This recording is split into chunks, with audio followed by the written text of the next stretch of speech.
오늘 말씀의 내용은 엘리야가 승천하는 내용입니다. 불말과 불병거가 엘리야와 엘리사 사이를 탁 가르고 그 가운데서 엘리야가 회오리 바람에 힘입어서 하늘로 올라가는 사라지는 그런 내용입니다. 이게 너무도 희한한 일이어가지고요. 그래가지고 제자들이 이거 앞에 어떤 제자들은 엘리야를 하나님께서 데려가시는 일이다, 일어나는 일이다 그러면서 몇 번에 걸쳐서 확인하는 장면이 나와요. 그리고 엘리사는 나도 알아 이렇게 얘기하는 장면이 나오는데도 이게 굉장히 희한한 일이어가지고 그래서 이 일이 일어나고 난 다음에 그 다음에 15절에 보시면 맞은편 여리고에 있는 선지자의 제자들이 엘리야가 올라갔다가 회오리 바람으로 올라갔다가 떨어져서 어딘가 널브러져 있지 않을까 싶어가지고 찾아보겠다고 그렇게 얘기하고 쓸데없는 일인데 그러면서도 이제 찾아보라고 얘기하는 그런 장면까지 나올 정도로 굉장히 특이한 일이 일어나는 그런 장면입니다. 우리야 지금 와가지고 성경 읽으면서 이게 너무 하나님 전능하신 하나님 위대하신 하나님의 능력의 사건이라고 여기지만 그러지 않을 때가 그 눈앞에 일어난 사람에게는 오히려 믿기가 더 어려울 때가 많아요. 우리는 지금 와서는 예수님의 죽으심과 부활이 우리를 위한 사건이라고 여겨지지만 그러나 그 당시에 있었던 사람들 가운데 얼마나 많은 사람들이 부활을 부인하고 거절하고 부활이 가짜라고 얘기하는 사람들이 많았습니까? 그래서 여러분 그 당시에 있었다고 해서 항상 신앙의 좋은 여건 가운데 우리가 주어진 게 아니라는 것을 알아야 됩니다. 오히려 우리가 이 시대 가운데 살아갈 때 더 좋은 믿음을 가질 수 있는 그런 영향력이 우리 가운데 주어졌다 이렇게 믿고 여러분 오늘도 말씀 가운데 나아가시는 여러분들 되시기를 주님의 이름으로 축복합니다. 여기 있었던 때가 언젠가 보았더니 지금 유다 왕 여호사밧의 아들 여호람의 둘째 해였더라 그러면서 1장 17절이 그렇게 얘기하고 있어요. 여호람 별로 좋지 않은 왕입니다. 그 왕의 두 번째 해 가운데 있었던 일입니다. 지금 여호람은 이 사람 자체가 굉장히 문제가 많은 왕 아합의 자식이잖아요. 아합이라는 왕의 자식이 있을 때니까 얼마나 절망적입니까? 그 아합의 때에 엘리야가 굉장히 이스라엘 위해서 사역을 많이 했습니다. 그런데 이제 하나님께서 그 최악의 왕의 시대를 섬기는 이 선지자 엘리야를 하나님께서 데려가시는데 그가 언제 어디에 이 2년 이 여호람 2년에 어디에 있었나 보았더니 여기 2장 1절에 길갈에 있었다고 그렇게 얘기해요. 그러더니 하나님께서 여호와께서 나를 베델로 보내시느니라 그러고 베델로 갔어요. 베델에 갔다가 거기에서 또 하나님께서 그를 베델에서 이제 이 길갈에 있다가 베델로 갔다가 베델에서 다시금 하나님께서 이제 끌어가셔가지고 여리고로 보내셨다가 여리고에서 요단강을 건너게 하십니다. 건너게 하시고 건너는 때에 옷으로 요단강을 쳤더니 요단강이 갈라졌다 그래요. 그래서 갈라지고 나서 요단강 그러니까 서편에서 동편으로 나간 겁니다. 동편으로 요단강 옷으로 갈라서 그리고 넘어갔습니다.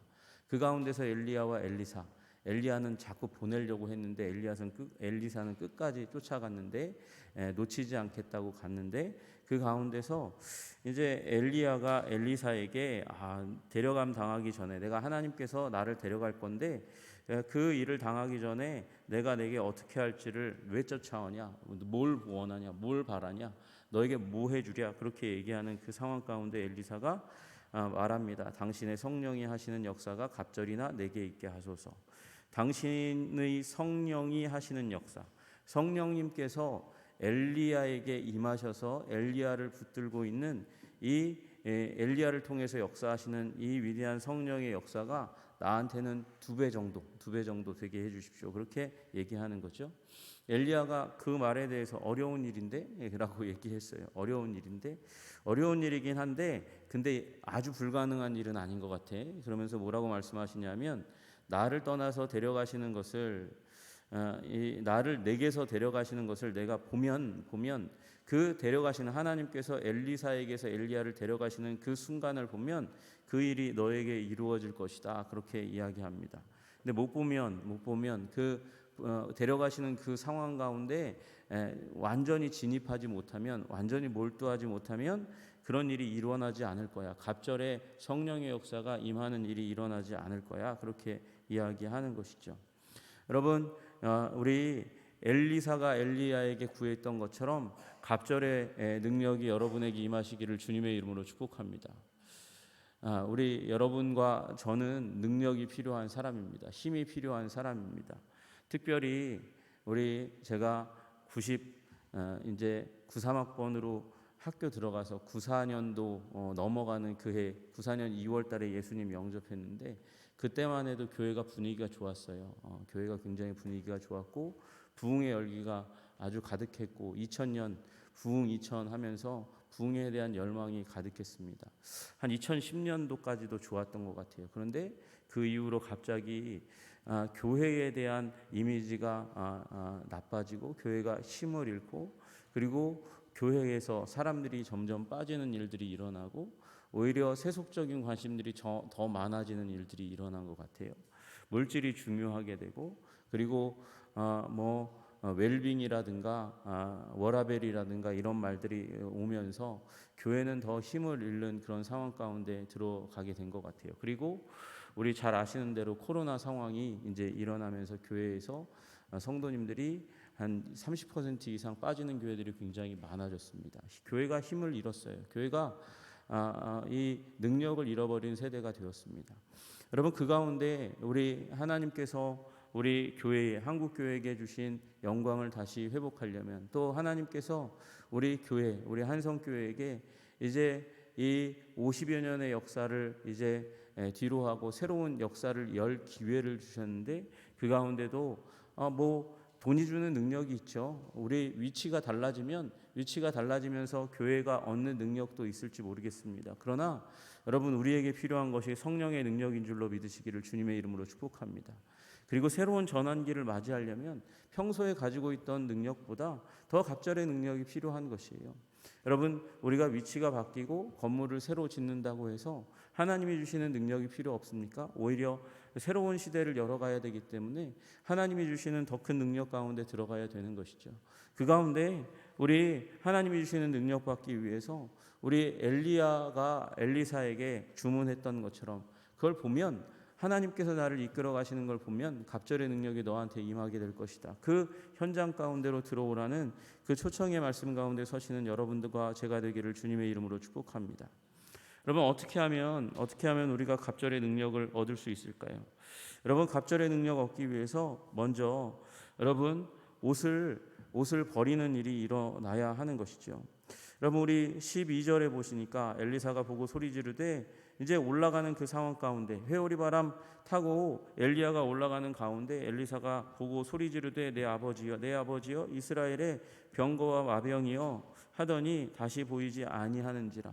엘리야가 떠나갔어요. 그 상황 가운데 엘리사가 자기의 옷을 잡아 둘로 찢었습니다. 여러분, 입고 있던 그 옷을 벗고 찢지 않으면 안 된다는 것이에요. 여러분, 이 옷은 신분을 이야기하는 것입니다. 지금 엘리사는 엘리야의 제자, 이제 수제자, 계승자라는 정체성이 있습니다. 그런데 그 상황 가운데서 엘리사는 그 후계자라는 명성을 자신이 갖고 취하고 가지고 있는 그것만으로 만족하지 않았어요. 엘리야가 떠나가는 것을 바라보면서 애통하고 가슴 아프고 그리고 절망에 빠집니다. 그래서 자기가 가지고 있는 옷을 겉옷이라고 하면 옷 중에서 가장 값비싼 것을 의미하는 것이거든요. 근데 새 옷이 주어지지도 않았는데 그 옷을 벗었습니다. 그리고 잡아 쬐습니다. 통회하고 아파하는 마음이에요. 여러분, 쏘리하는 마음입니다. 여러분, 마음을 아파하고 괴로워하지 않으면 그러면 새로운 마음이 생기지 않는 것이에요. 여러분, 엘리사처럼 옷을 찢는 여러분들 되시기를 주님의 이름으로 축복합니다. 옷을 찢는다는 것은 옷만 찢는 게 아니라 마음을 찢는 것이죠. 가장 값비싼 옷을 찢는다는 것은 내 마음의 가장 깊은 곳으로부터 시작해서 옛 것을 좋아하던 마음, 사랑하던 마음, 옛날에 자기 자신이 좋아하던 가치관과 습관들을 다 찢어버리는 것을 의미하는 것입니다. 이것이 기독교가 요약해서 말하는 회개라는 것입니다. 여러분, 과거의 것을 청산하고 회개하는 은혜가 있기를 주님의 이름으로 축복합니다. 여러분, 엘리야가 이제 승천했습니다. 올라갔습니다. 올라간 가운데서 여러분, 그 가운데서 엘리사는 그 애통해하면서 자기의 옷을 찢었습니다. 이걸 회개라고 말씀드렸잖아요. 여러분, 성경은 계속해서 우리에게 계속해서 그리스도인 믿는 자, 회개한 자라 할지라도 계속해서 회개를 강조합니다. 그래서 구원파가 틀린 거예요. 한번 회개하고 용서받으면 그 다음에 회개할 필요가 없다? 아닙니다. 계속해서 우리는 회개해야 합니다. 에베소서 4장 22절에 말씀하십니다. 너희는 유혹의 욕심을 따라 썩어져가는 구습을 따르는 옛사람을 벗어버리라고 말씀하세요. 옛사람 벗어버려야 됩니다. 그렇지 않으면 새 사람을 입을 수가 없는 거예요. 새로워질 수가 없는 것이죠. 계속해서 구습을 따라가는 나 자신을 계속해서 발견하게 될 수밖에 없는 것입니다. 히브리서 12장 1절도 말씀하십니다. 모든 무거운 것과 얽매이기 쉬운 죄를 벗어버려라. 여러분, 우리 무거운 것을 계속해서 들고 뛰면 그러면 금방 지칩니다. 오래 달릴 수가 없어요. 얽매이기 쉬운 죄, 얽맨다는 것은 앞으로 전진할 때 발목을 잡는다는 것을 의미합니다. 추진력을 얻을 수 없습니다. 그것이 옛 것입니다. 옛 습관입니다. 옛 생각입니다.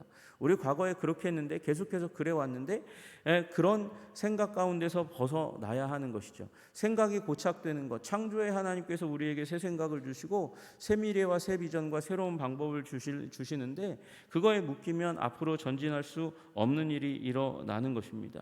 여러분, 여러분의 삶 가운데 여러분 옛 것이 있다면 그것이 아무리 훌륭해 보이는 것이라 할지라도 옛 것이 있다면 그것을 벗어버리는 여러분들 되시기를 주님의 이름으로 축복합니다.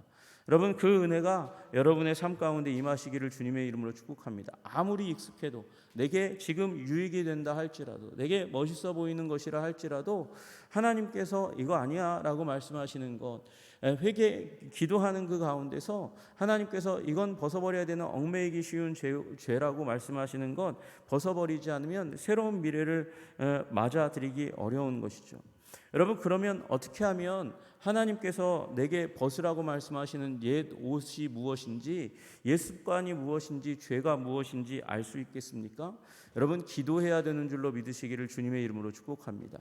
기도한다는 건 하나님과의 관계 가운데 들어간다는 것이고, 하나님과의 관계 가운데 들어갈 때에 기도한다는 건 나의 필요와 나의 욕구와 나의 만족을 하나님께 다 쏟아놓고 그리고 아무것도 듣지 않고 뒤돌아 나온다는 것을 의미하는 것이 아니죠.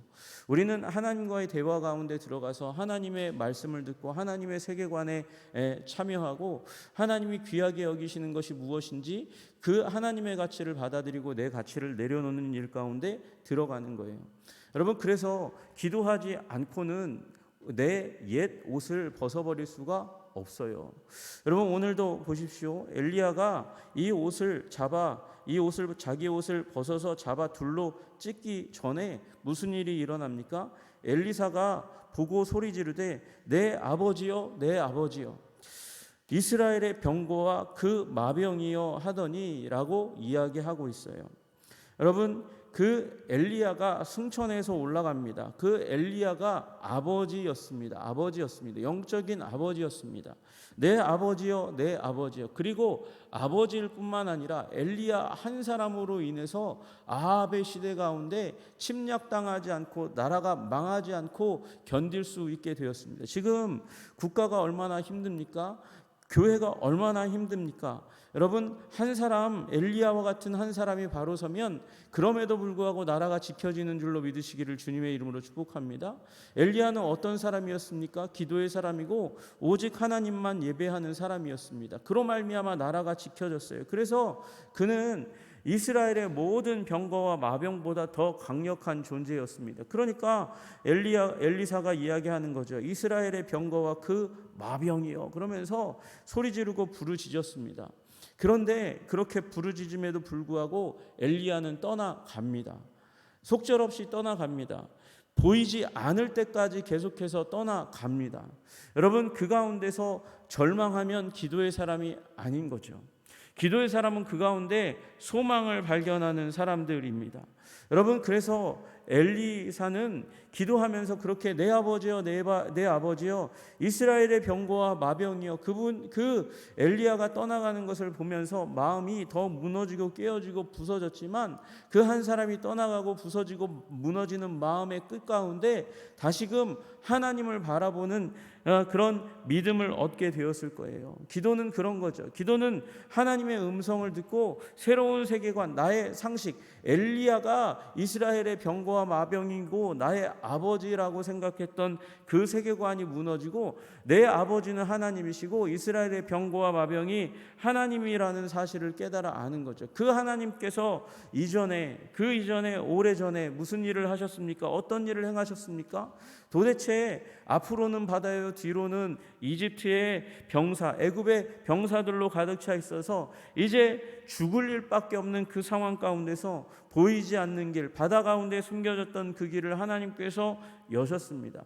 하나님은 그렇게 구원의 하나님이셨습니다. 그래서 여러분, 기도의 자리 가운데 하나님을 발견하는 것이죠. 여러분, 기도 가운데 들어가시는 여러분들 되시기를 주님의 이름으로 축복합니다. 간절한 기도가 없으면 우리는 승리할 수가 없습니다. 여러분, 모세가 그래서 하늘을 향하여 기도하고 지팡이를 내리치니 바닷물이 갈라지는 일이 일어났잖아요. 여러분, 구원은 하늘에 계신 하나님으로부터 오는 것입니다. 미국 남북전쟁 가운데서도 아브라함 링컨이 골방에서 기도를 했습니다. 기도했어요. 왜 기도했냐 하면 너무도 어려우니까 북군이 승리할 수 있는 가능성이 거의 없는 상황 가운데 있었어요. 그런데 링컨이 그 상황 가운데 이제 참모들을 불러 모으고 활로를 열고 명령을 내리고 그리고 용기를 북돋아야 되는데 아브라함 링컨은 골방에서 혼자 거기에서 기도만 하고 있는 거예요. 그러니까 이 참모들이 대통령 각하 이렇게 위급한 상황에서 엎드려 기도만 하시면 어떡하십니까? 그러면서 불평하고 소리 질렀습니다. 그랬더니 링컨이 뭐라고 얘기하냐면 남은 것은 기도밖에 아무것도 남지 않지 않았습니까? 지금 우리 북군에게 도대체 이 전쟁을 승리할 수 있는 어떠한 자원이 있습니까? 어떠한 기회가 있고 어떠한 소망이 있습니까? 아무것도 없지 않습니까? 지금 북군은 사방으로 지금 우겨쌈을 당하는 것처럼 도대체 전쟁을 이길 수 있는 가능성이 전혀 없는 상황 가운데 있었어요. 그 가운데서 다시금 링컨이 기도하니까 전쟁의 승기가 북군으로 옮아오게 된 줄로 믿으시기를 주님의 이름으로 축복합니다. 여러분, 기도하지 않으면 회개할 게 생각나지 않고요. 회개할 게 생각나지 않으면 변화를 이루지 못하고요. 변화를 이루지 못하면 승리를 거머쥘 수 없는 거예요. 여러분, 기도의 사람 되시기를 주님의 이름으로 축복합니다. 여러분, 또한 마찬가지예요.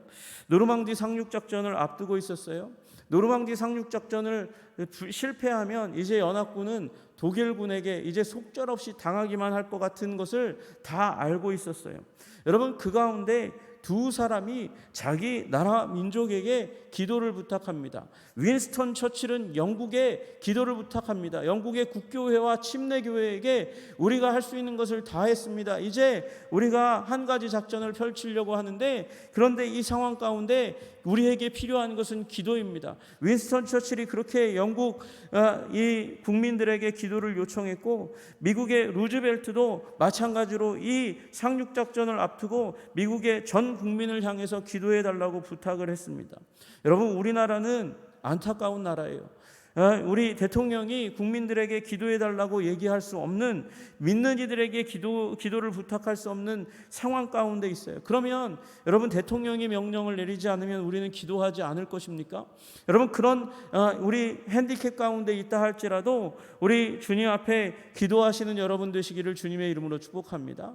하나님, 기도하오니 갑절의 능력을 주셔서 우리나라를 위기로부터 구원하여 주시옵소서. 주님, 우리 한국교회를 위기로 위기로부터 구원하여 주시옵소서.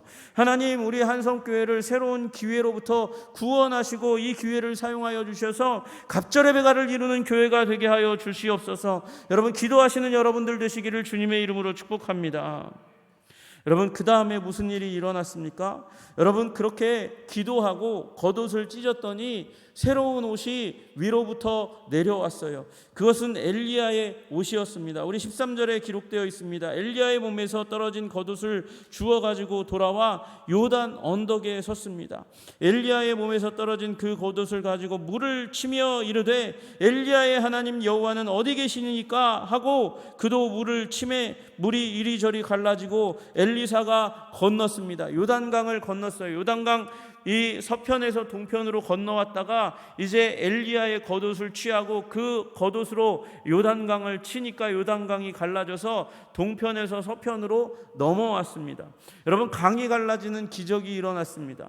여러분, 이 기적은 엘리야의 반대의 기적이고 여호수아의 기적과 필적할 만한 기적인 거예요.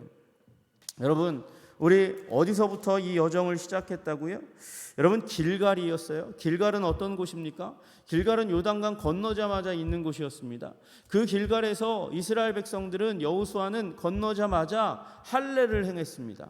할례를 행하였고 그리고 나서 베델로 가래요. 베델이 어디 옆에 있냐면 아이성 옆에 있는 곳입니다.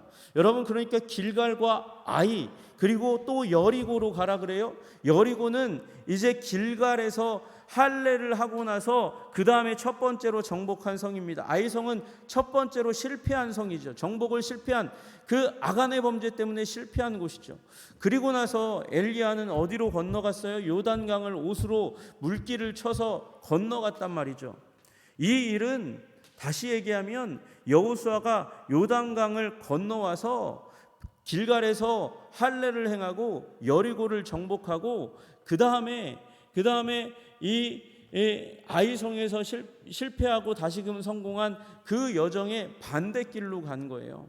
지금 하나님께서는 엘리야로 요단강 건너게 하심으로 말미암아 이제 나는 가나안에서 역사 안 할 거야. 기적을 베풀지 않을 거야. 너희들이 이렇게 우상 숭배하니 나는 이 땅을 버린다. 그리고 그 당시에 가장 위대한 선지자 엘리야를 끌어가신 거예요. 넘어가게 하신 거예요. 여러분, 그런데 엘리사가 간절하게 이 현장 가운데 나와서 기도하고 자신의 옷을 찢어 회개하고 그 다음에 엘리사의 겉옷을 취하였더니 능력을 갑절이나 받아서 다시금 요단강을 건너왔습니다. 요단강을 건너왔습니다. 동편에서 서편으로 건너와서 이제 여호수아가 했던 것처럼 이제 정복의 전쟁 가나안을 여호와 신앙으로 물들이는 일을 하나님 다시금 시작할 수 있도록 나에게 은혜를 주시옵소서 말하는 것과 다름이 아닌 것이에요. 여러분, 우리 한국교회가 지금 힘을 잃고 있습니다. 여러분, 우리 한성교회도 영광스러운 시대보다는 여러분 뒤로 물러간 것이 사실입니다. 여러분, 우리 몇 년 전만 해도 눈 떠보니 선진국이라고 얘기했던 한국의 상황들이 있었습니다. 그런데 지금 눈 떠보니 후진국 뭐 이런 얘기를 해요. 여러분, 그러나 이것을 반전시킬 수 있는 기회가 아직도 우리에게 있는 줄로 믿으시기를 주님의 이름으로 축복합니다. 어떻게 하면 반전할 수 있습니까? 기도해야 합니다. 기도하고 그리고 옷을 찢어야 됩니다. 그리고 그 이후에도 이 마지막 이 조각을 끼워 넣지 않으면 안 돼요. 그게 무엇입니까? 엘리야가 하늘로 올라가면서 떨어뜨린 그 겉옷을 붙잡아야 합니다. 여러분, 그 겉옷을 붙잡고 물을 쳤더니 요단강이 갈라진 것이잖아요. 여러분, 그러니까 하늘을 바라봐야 돼요. 옷을 떨어뜨린 그 하늘을 바라보면서 하나님, 그 엘리야를 데려가시는 기적을 행하신 하나님을 바라보면서 우리도 오늘 기적을 대망하며 하늘의 하나님을 주목하여 보는 여러분과 제가 되기를 주님의 이름으로 축복합니다. 여러분, 골로새서 3장 2절 말씀하십니다. 위의 것을 생각하고 땅의 것을 생각하지 말라. 여러분, 우리의 상황을 어떻게 타개할까요? 우리의 문제를 어떻게 타개할까요? 로또를 사야 합니까? 여러분, 복권을 사야 합니까? 토토를 해야 합니까? 하늘의 하나님을 바라보시는 여러분들 되시기를 주님의 이름으로 축복합니다. 하늘의 하나님이 엘리야의 겉옷을 우리에게 주어서 이전 선지자를 사용하신 하나님의 능력을 우리에게 갑절로 부어주심으로 말미암아 이기는 능력을 부어주시는 줄로 믿으시기를 주님의 이름으로 축복합니다. 여러분, 하늘을 바라봐야 돼요. 그 엘리야의 겉옷을 내려주신 하늘을 바라봐야 돼요. 오직 여호와를 앙망하는 자는 새 힘을 얻으리니, 하나님을 앙망할 때 하나님께서 우리에게 새 힘을 주시는 줄로 믿으시기를 주님의 이름으로 축복합니다. 여러분, 하늘이 우리의 해답입니다. 여러분, 바다를 바라보았어요? 바다에 아무런 소망이 오지 않습니다. 바다로 걸어가면 죽을 뿐입니다. 뒤에 애굽의 군대가 있습니다. 애굽의 군대는 칼 들고 그리고 병거 들고 와서 싹쓸이하면 그냥 애굽 수십만이라 할지라도 수백만이라 할지라도 죽음 가운데 들어가는 거에 끝이에요. 그러나 모세가 하늘을 바라보았기 때문에, 하늘의 하나님을 바라보았기 때문에 구원의 길을 주신 줄로 믿으시기를 주님의 이름으로 축복합니다. 그러므로 오늘도 여러분, 하늘을 바라보시는 여러분들 되시기를 주님의 이름으로 축복합니다. 이런 문제가 일어날 때마다, 우리 앞길이 막혀 있을 때마다, 그리고 도저히 우리가 문제를 해결할 수 있는 능력이 없다고 여길 때마다 먼저 부르짖으시는 여러분들 되시기를 주님의 이름으로 축복합니다. 언제까지 부르짖어 기도해야 됩니까? 언제까지 하나님의 음성을 듣고 기도해야 됩니까? 내 옷을 찢기까지, 나의 죄악과 악한 습관과 더러운 것과 세상이 그거 나쁜 거 아닌데 라고 얘기한다 할지라도 하나님께서 아니라고 말씀하시는 그 습관이, 죄악이 발견될 때까지 기도하시는 여러분들 되시기를 주님의 이름으로 축복합니다. 그리고 그것을 찢어내시는 여러분들 되시기를 주님의 이름으로 축복합니다. 그리고 더불어 하늘을 바라볼 때에 하나님께서 엘리야의 옷을 엘리사에게 허락하신 것처럼 우리에게 이 성경 말씀 가운데 예수 그리스도로 말미암아 하늘 하나님께서 주시는 능력을 힘입을 때까지 하늘을 바라보시는 여러분들 되시기를 주님의 이름으로 축복합니다. 그러면 하나님께서 돌이키셔서 이제 끝이야, 나는 촛대 옮긴다, 여기에 더 이상 소망이 없구나, 그렇게 마음 먹으셨다 할지라도 하나님께서 그 마음 돌이키셔서 엘리사를 사용하셔서 이스라엘 백성에게 다시금 기적을 베푸셨던 것처럼 우리에게 새 역사를 열어주실 줄로 믿으시는 여러분들 되시기를 주님의 이름으로 축복합니다. 기도하겠습니다. 하나님 아버지, 그렇습니다. 하나님, 엘리야가 떠나가면서 이스라엘 백성 아버지 그 가운데 행하셨던 위대한 기적의 사람이 떠나가는 것을 아버지 보고 눈물 흘리고 애통하고 아파했습니다. 그러나 엘리사는 거기서 포기하지 않고 엘리야를 꼭 붙들고 끝까지 쫓아가서 이제 새 시대를 여는 종으로 주님 앞에 우뚝 서게 되었습니다. 그러므로 주님, 우리에게도 은혜를 허락하여 주셔서 기도의 사람 되게 하여 주시옵소서. 주님, 우리에게 말씀하시기까지, 우리의 죄악과 허물을 말씀하시기까지 기도하고, 아버지 말씀하시면 겉옷을 아낌없이 찢었던 엘리사처럼 찢어버리게 하여 주시고, 그러므로 말미암아 새 옷의 능력을 힘입는 우리들이 되게 하여 주시옵소서. 예수님 이름 받들어 기도드리옵나이다. 아멘.